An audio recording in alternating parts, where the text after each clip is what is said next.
అక్క అక్క RBI Paytm payment bank ని క్లోజ్ చేసిందంట. ఏం చేద్దామంటావు మరి? మరి అందులో ఉండే నా డబ్బులన్నీ పోయినట్టేనా? అంత టెన్షన్ పడకురా, నీ డబ్బులు ఎక్కడికి పోవు, సేఫ్ గానే ఉంటాయి. అయన్నొద్దు, పాయింట్కి రా. ఆర్బీఐ ఏం చెప్పిందంటే బ్యాంక్ దగ్గర మన డబ్బులు తిరిగి ఇవ్వడానికి సరిపడా ఫండ్స్ ఉన్నాయి. సో మనీ గురించి భయం లేదు. కానీ మరి లైసెన్స్ క్యాన్సిల్ చేస్తే బ్యాంక్ పనిచేస్తుందా? అదే మెయిన్ పాయింట్.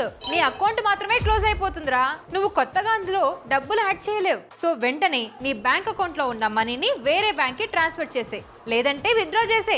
మరి నా యూపీఐ నేను ప్రతి చోట పేటిఎం తోనే స్కాన్ చేస్తున్నా. నీ యూపీఐ పేటిఎం పేమెంట్ బ్యాంక్ కి లింక్ అయి ఉంటే వెంటనే వేరే బ్యాంక్ కి షిఫ్ట్ చేసుకోవాలి, లేదంటే పేమెంట్స్ ఆగిపోతాయి. అంతేకాదు నీ వ్యాలెట్ లో మనీ ఉన్నా, ఫాస్ట్ ట్యాగ్ లో బ్యాలెన్స్ ఉన్నా వెంటనే యూజ్ చేసే. కొత్తగా మాత్రం రీఛార్జ్ చేయకురోయ్. అవునా?